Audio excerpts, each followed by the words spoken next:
Kerajaan Hastinapura.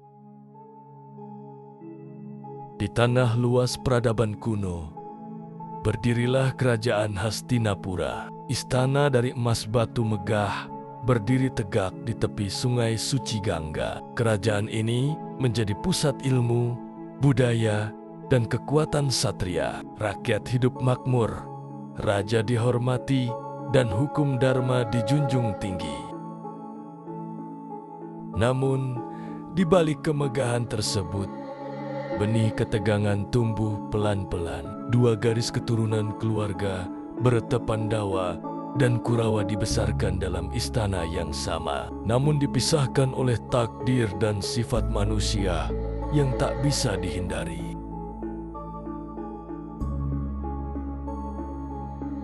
Kelahiran 5 Pandawa. Yudhistira, sulung dari Pandawa, lahir dengan takdir sebagai penjunjung dharma dan calon raja. Bima lahir sebagai satria perkasa. Kekuatannya dianggap berkah, sekaligus ancaman. Arjuna mendapat takdir besar sebagai pemanah pilihan para dewa. Nakula dan Sadewa, si kembar budi luhur, membawa keindahan, kecerdasan, dan ketenangan pada keluarga mereka. Kehadiran kelima satria ini menjadi cahaya bagi aliran dinasti Bharata.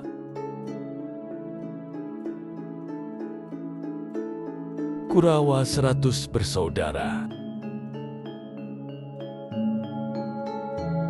Namun di sisi lain, lahir pula 100 Kurawa, dipimpin oleh Duryudana. Mereka dipenuhi amarah, iri, dan kesombongan sejak kecil. Sifat itu bukan sepenuhnya berasal dari mereka, tetapi dipupuk oleh rasa dendam yang diwariskan oleh keluarga mereka terhadap Pandawa. Duryudana tumbuh dengan keyakinan bahwa dialah satu-satunya pewaris tahta yang sah, dan keyakinan itu berubah menjadi obsesi ketika rakyat lebih memuji Pandawa.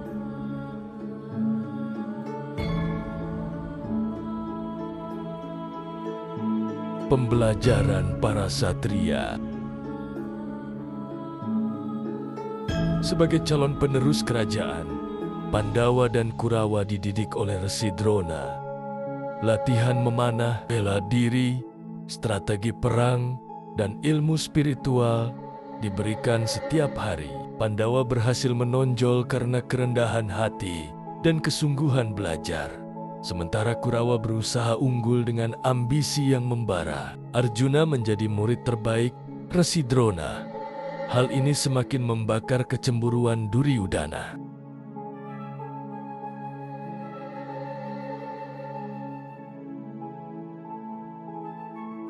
Bima dan kekaguman rakyat. Perkembangan pesona Pandawa semakin memperkuat dukungan rakyat. Bima setiap hari menumpas ancaman kerajaan raksasa, bandit, hingga binatang buas. Ketika Pandawa mulai dicintai rakyat, Duryudana menyadari bahwa tahta semakin jauh dari genggamannya. Kekaguman rakyat terhadap Pandawa berubah menjadi bara api di hati pemimpin Kurawa.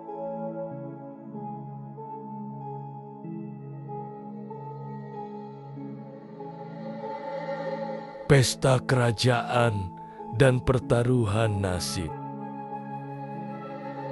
Ketika tiba masa penobatan calon raja, raja memilih Yudhistira karena kebijaksanaan dan kesetiaan pada Dharma. Keputusan itu memukul Duryudana hingga ke dasar harga diri. Di bawah bisikan Sakuni, ia merencanakan siasat jahat untuk merebut tahta tanpa pertumpahan darah. Permainan dadu yang tampak sebagai hiburan kerajaan menjadi awal tragedi besar.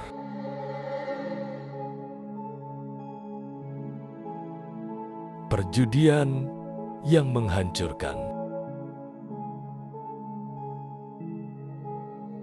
Di ruang megah, bertabur permata, permainan dadu berlangsung. Sakuni melempar dadu dengan tipu muslihat kesaktian. Sementara Yudhistira mempertaruhkan kerajaannya demi menjaga martabat satria. Satu demi satu kekayaan, istana, dan wilayah jatuh ke tangan Kurawa.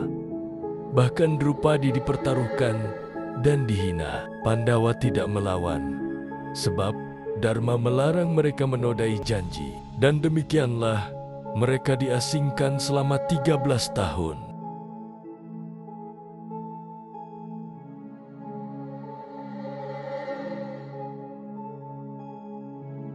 Hari-hari pengasingan.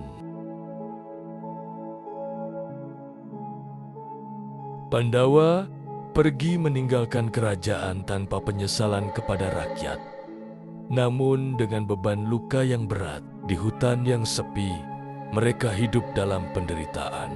Rakyat menangis, namun Kurawa berpesta, yakin kemenangan sudah di tangan. Drupadi, meski terhina, meneguhkan hatinya untuk terus setia.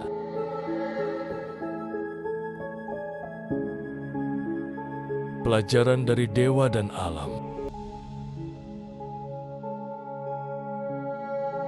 Pengasingan bukan akhir, melainkan awal perjalanan spiritual Pandawa. Arjuna melakukan pertapaan hingga bertemu Dewa Siwa dan memperoleh busur Pasupati. Bima bertemu Dewa Ruci dan memperoleh pemahaman sejati tentang makna kekuatan. Yudhistira menimba ajaran kepemimpinan dari para resi penjaga rahasia Dharma. Nakula menguasai ilmu penyembuhan dan Sadewa menguasai ilmu rasi bintang.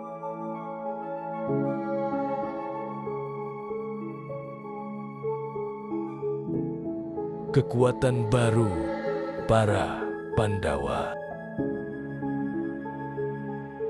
13 tahun berlalu ketika Pandawa kembali ke peradaban manusia.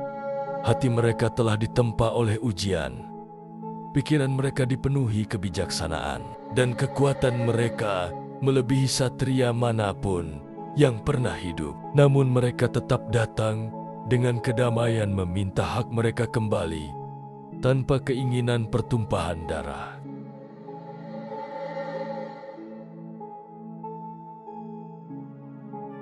Diplomasi yang gagal. Krishna datang sebagai utusan perdamaian, namun Duryudana menolak dengan angkuh. Bahkan berusaha menahan Krishna sebagai sandera. Ketika Krishna menampakkan wujud ilahinya, istana bergetar, dinding berpendar sinar tak tertahankan. Semua yang hadir gemetar, namun keangkuhan tetap menguasai hati Kurawa. Jalan perang tak terhindarkan.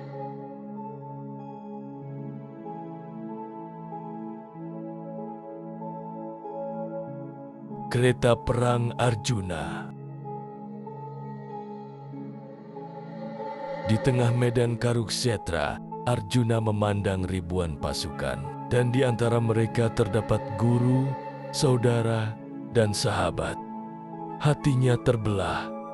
Ia menolak mengangkat senjata. Krishna memberikan wejangan abadi Bhagavad Gita yang mengajarkan bahwa satria wajib menegakkan kebenaran, meski harus melawan yang dicintai. Arjuna bangkit, memegang Gandiva dengan tekad baru.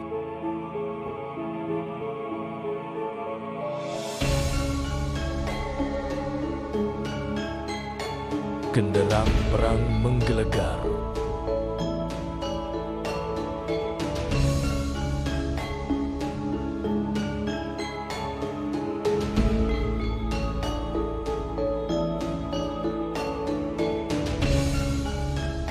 Perang Baratayuda dimulai. Trompet perang menjerit, panah dan tombak melesat. Bumi bergetar oleh derap kuda dan gajah perang. Langit gelap oleh asap dan debu. Di tengah kekacauan, Pandawa dan Kurawa menunjukkan seluruh kemampuan mereka. Perang itu bukan lagi sekadar perebutan tahta, melainkan perang melawan ambisi dan takdir.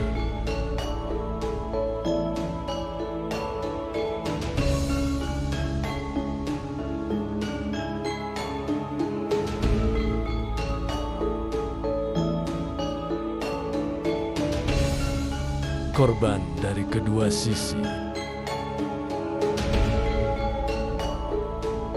Satu demi satu, satria besar jatuh.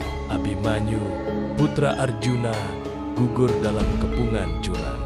Kesedihan Arjuna berubah menjadi badai kemarahan. Gatotkaca meledakkan diri untuk menghancurkan pasukan Kurawa. Namun kematiannya merobek hati Bima. Pertempuran tidak meninggalkan siapapun tanpa luka batin.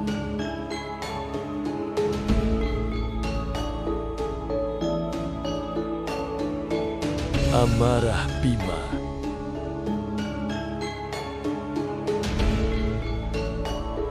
Setelah kematian banyak satria, perang mencapai titik terakhir. Bima berdiri sebagai representasi penderitaan Pandawa. Ia bersumpah menuntaskan semuanya dengan tangannya sendiri. Di atas tanah yang basah oleh darah dan hujan, ia menantang Duryudana untuk bertarung satu lawan satu sebagai satria. Kejatuhan Duryudana. Pertarungan berlangsung sengit. Duryudana bertarung dengan keyakinan bahwa tahta masih dapat dipertahankan. Namun, sumpah Bima mengingatkan pukulan ke paha titik lemah yang dilindungi oleh peraturan satria. Dalam satu hantaman dahsyat, tulang paha Duryudana hancur. Ambisi besar tumbang di tanah yang dulu ingin ia kuasai.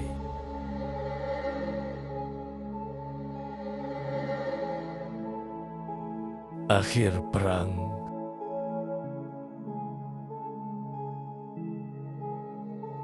Perang berhenti, senjata terjatuh, pekik kesakitan mereda, dan yang tersisa hanyalah keheningan. Kurukshetra tidak lagi menjadi medan perang, melainkan lautan luka. Pandawa dinyatakan menang, tetapi tidak ada kegembiraan, hanya kesadaran pahit bahwa mereka sudah kehilangan hampir semua orang yang mereka cintai.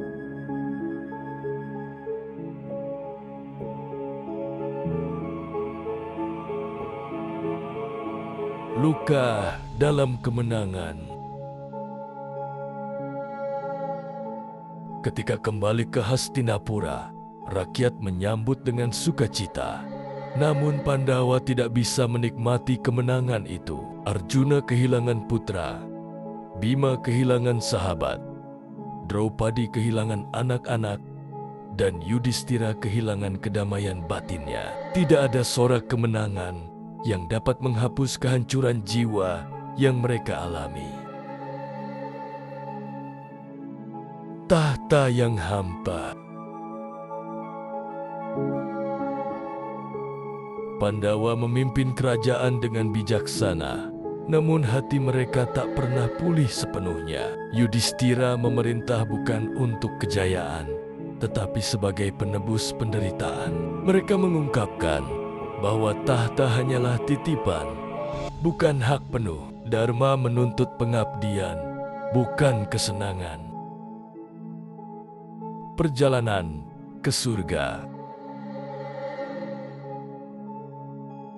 Pada akhirnya, Pandawa menyerahkan tahta dan melakukan perjalanan menuju Himalaya untuk meninggalkan dunia fana. Satu persatu mereka jatuh dan pergi, hingga hanya Yudhistira yang mencapai puncak tertinggi dan memasuki Swargaloka sebagai sosok yang tetap teguh pada Dharma hingga akhir. Kisah ini berakhir tidak dengan kemenangan, tetapi dengan kesadaran kebenaran selalu menang, namun dengan harga yang harus dibayar.